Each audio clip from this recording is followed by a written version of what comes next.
পৃথিবীতে আমাদের মেয়েদের জীবনটাই এমন, যেটা কিনা বাবার ঘরে বড় হয়ে অন্যের সংসারে যেয়ে সেটাই নিজের করে নিতে হয়। অন্যের বাবা মাকে নিজের বাবা মা বলেই সব কিছু করতে হয়। এটাই আমাদের মেয়েদের জীবন। মেয়েদের সাথে ছাড়া এমনটা হয়তো পৃথিবীর আর কোনো জীবের সাথে এমনটা হয় না। শুভ সকাল বন্ধুরা, তোমাদের সবাইকে অনেক অনেক শুভেচ্ছা ও ভালোবাসা জানিয়ে ভিডিওটা শুরু করছি। আর আমার এই ভিডিওটায় তোমাদের সবাইকে স্বাগতম। বিয়ের ভিডিও সেটা তো তোমরা বুঝতেই পারছো। গতদিন তো দেখতেই পেলে ভিডিওতে দিয়েছিলাম জায়ের মেয়ের হলুদ সন্ধ্যা হলো, সেহেতু আজ বিয়ে আর সেটাই কিন্তু শুরু করে দিয়েছি। এদিকে তো দেখতেই পাচ্ছ বউ কিন্তু রেডি হয়ে গিয়েছে।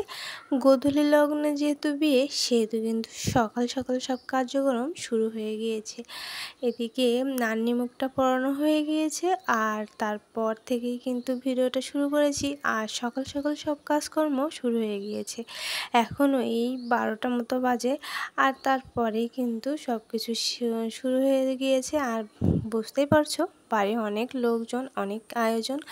আর এখন কিন্তু এই বিকেল 5টা মতো বাজে আর বৃষ্টি হচ্ছে, প্রচুর পরিমাণ বৃষ্টি। যেহেতু বৃষ্টির সময় বিয়ে হতে গেলে যে কত কষ্ট হয় সেটা যাদের হয় তারাই জানে। আর আমাদের গ্রামের দিকে তো প্রচুর কাদা মাটি, আর তার মধ্যে এই বিয়ে হঠাৎ করে বিয়েটা শুরু হয়ে গিয়েছে। কারণ দেখতেই পাচ্ছ মেয়ের বয়স কম, ছেলের বয়সও কিন্তু এই সেম হবে। দুজনের সেই ছোট থেকে সম্পর্ক।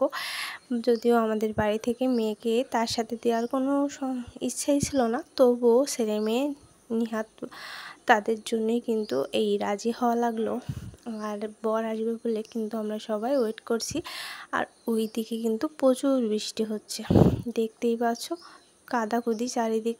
যতটুকু বিয়ের জায়গা তাঁবু দিয়ে ঘেরা সেটুকুই করা। আর ওই পাশে বর আসনটা সুন্দর করে সাজানো, সম্পূর্ণ তাঁবু দিয়ে ঘেরা ছিল বিধায় এতটুকু জায়গা কিন্তু বেঁচে ছিল। তাছাড়া কিন্তু প্রচুর বৃষ্টি, আর বৃষ্টির জন্য কিন্তু একরকম বিয়ের আসর রেখে এখানেই কিন্তু বিয়েটা হয়েছিল। সেটা তোমরা আমার ভিডিওটা দেখলে বুঝতে পারবে। আর আমরা কিন্তু সবাই গুছিয়ে গাছিয়ে একদম বরের জন্য গেটে রেডি হয়ে রয়েছি। ওদিকে গেটে দাঁড়িয়েছিলাম, তখনই প্রচুর বৃষ্টি চলে আসলো আর বরের গাড়িও প্রায় এসে গেছে। আর বৃষ্টিটা না থামলে তো আর সেটা হচ্ছে না, সেজন্য কিন্তু আমরা এই তাঁবুর মধ্যে অপেক্ষা করছি। তোমরা কিন্তু ভিডিওটা স্কিপ করো না। এই বৃষ্টির মধ্যেও কি করে মেয়ের বিয়েটা সামলে নিলাম সেটাই তোমাদের সাথে শেয়ার করতে চলেছি। আর দেখতে পাচ্ছ আমরা কিন্তু সবাই রেডি। আর ওইদিকে একটা অন্যরকম একটা লাইটের আলোয় কিন্তু মুখটা ঝলসে যাচ্ছিল, বুঝতে পারছো। কারণ লাইটিং করা রয়েছে তো, আর লাইটের ওই আলোগুলো কিন্তু অন্যরকম একটা ঝাঁঝালো একটা ছবি দেখাচ্ছে।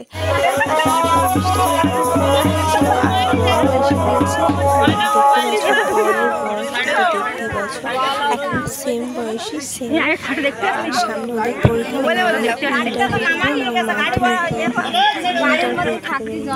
এইচএসসি আমরা যেটা বলি, আমাদের বাংলাদেশের দিকে তো এটাই বলে।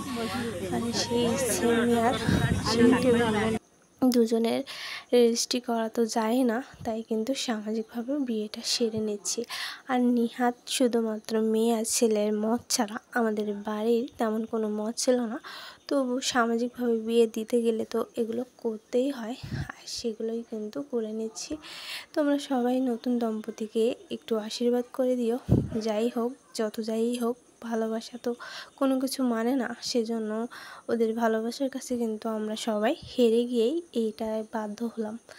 আর এদিকে ছেলের পাশে ছেলের দুঃসম্পর্কের এক বোনাই সে রয়েছে, কারণ ছেলে দো ভাই, তো ছেলে বড় আর ছেলে ছোট ভাই তো একদমই ছোট, সেটা আর কি বলবো। সেজন্য যাই হোক, ওরা যেভাবে এসেছে আমরা সেভাবেই সব কিছু মিটমাট করে নিয়েছি। খুব বেশি আয়োজন না, মোটামুটি যে আয়োজন ছিল সেই সব আয়োজন নিয়ে করে নিয়েছি। দেখতে থাকো। তারপর দেখো ছেলেকে গেটে মিষ্টি মুখ করিয়ে নিচ্ছি, মানে জামাইকে। যাই হোক, জামাই তো সে যেমনই হোক, আর মেয়ে যেহেতু এই ছেলে ছাড়া কোথাও বিয়ে করতে রাজি না, সেজন্য সব কিছু কিন্তু আমরা মেনে নিয়েছি। আর যদি ওদের কপাল যদি ভালো থাকে, ভাগ্য যদি ভালো থাকে, তবে হয়তো ওরা জীবনে সুখী হতে পারবে। কারণ সামান্য সুখের জন্যই তো আমরা মেয়েকে ভালো ঘরে দিতে চাই। তো এখানে যদি সুখে থাকতে পারে তাহলে সেটাই আমাদের কাছে আনন্দ। তাহলে দেখতে থাকো তোমরা।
সব কিছু তোমাদের সাথে শেয়ার করে নিলাম। 7 পাক আগে হয়ে গিয়েছে আর গোধূলি লগ্নে বিয়ে, মানে 6টা 25 থেকে লগ্নটা শুরু হয়েছিল, সেজন্য কিন্তু দ্রুতই সব বিয়ের কার্যক্রম হয়ে গিয়েছে।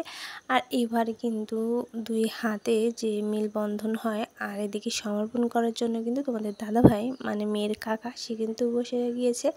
মেয়ের বাবার যেহেতু মোটেও মত ছিল না, সেজন্য যাই হোক দায়টা সারতে হবে, সেজন্যই কিন্তু তার কাকায় এই দায়টা সেরে নিচ্ছে। যাই হোক দায়িত্ব পালন করার জন্য তো কাউকে দরকার, আর সেজন্য কিন্তু সে করে নিচ্ছে। আর ওইদিকে কিন্তু সব কিছু নিয়ম মাফিক করা হয়েছিল, ব্রাহ্মণ মামা এসেছিল। আর এদিকে কিন্তু সব কিছুই নিয়ম মাফিক আর মন্ত্রপুতভাবেই, মোট কথা একদম সামাজিকভাবে যে বিয়েটা হয় সে তেমনইভাবে কিন্তু সব কিছু দিয়েই হয়েছে। আর এইদিকে দেখো সিঁদুর পরানোর সময়টা আংটিতে করে সিঁদুর পরানো হয়েছে। আর ওইদিকে কিন্তু কারেন্টটা চলে গিয়েছিল। আর বিয়ের মণ্ডপ যেখানে করা হয়েছিল সেখানে বৃষ্টিতে একদম ভিজে গিয়েছিল, তাই অবশেষে কিন্তু এই যেখানে বসার বরযাত্রী বসার জায়গা সেখানেই করা হয়েছিল। অবশেষে বিয়েটা কিন্তু সুসম্পন্ন হয়ে গিয়েছে, যদিও প্রচুর বৃষ্টি হয়েছিল। আর তারপরও কিন্তু কোনোভাবে কোনোভাবে এই বিয়েটা আটকানো যায়নি। বিয়ে তো একভাবে না একভাবে হতেই হতো, তা হয়ে গেল।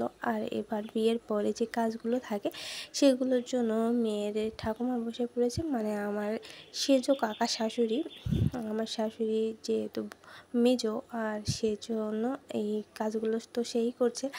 আর ওদিকে সবাই মিলেই কাজ করছে, যেহেতু মেয়ের বৌদি নেই, তারপরে কোনো বোনাই বা বোনের জামাই টামাই কেউই নেই। মেয়ে তো প্রথম বড়, মানে আমাদের বংশে প্রথম বড় মেয়ে, সেজন্যই কিন্তু তার সব কাজকর্মগুলো তার এই ঠাকুমারাই করে দিচ্ছে।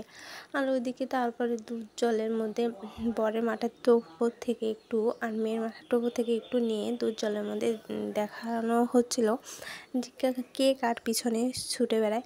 আর এই টুকটাক বিয়ের তো বিভিন্ন রকম নিয়মকানুন থাকে, সেই নিয়মকানুনগুলোই কিন্তু হচ্ছিল।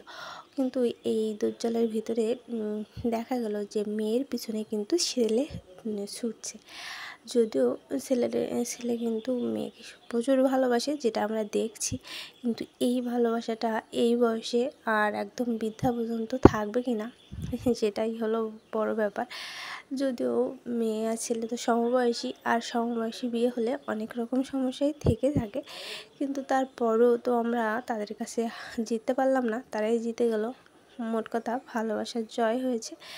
আর তারপর সব বিয়ের কাজকর্ম শেষ করে দুধ জল আর মিষ্টিমুখ করতে হয়, সেটাই কিন্তু আমরা গার্জেন হিসেবে করে নিচ্ছি। প্রথমে আমি করে নিয়েছি, তারপর আমার ননদ করলো, আর এটা কিন্তু মেয়ের মা। তাহলে বুঝতে পারছো মেয়ের মা হলো এই, আর আমি হলো মেজো, ইনি হলো আমার বড় যা। আর সব কাজকর্ম কিন্তু আমাদের ঘরে হয়েছিল। তারপর কিন্তু এটা পরের দিন সকালবেলা, আর এই সকালের দিকে কিন্তু বিদায়বেলা। আর বিদায়ের সময় কিন্তু সবাই এসে বসে রয়েছে, যদিও মেয়ে কান্নাকাটি করছিল, তারপরে ভিডিও করা হবে বলে স্বাভাবিক হয়ে গিয়েছিল। তেমন কান্নাকাটি না করলেও বয়স তো কম, সেজন্য অতটা বোঝার মতো ক্ষমতা তার ছিল না, তবুও বুঝতে পারছিল মনের ভিতরে একটা কষ্ট হচ্ছিল। প্রত্যেকটা মেয়েরই তো হয়ে থাকে, আর এটা তো সব মেয়েদের জীবনের একটা নিয়ম। যাই হোক, সব কিছুর মধ্যে যে খুব সুন্দরভাবে বিয়েটা হয়ে গেল। তাহলে কেমন লাগলো অবশ্যই কমেন্টে জানিয়ে দিও। সবাই ভালো থেকো, সুস্থ থেকো।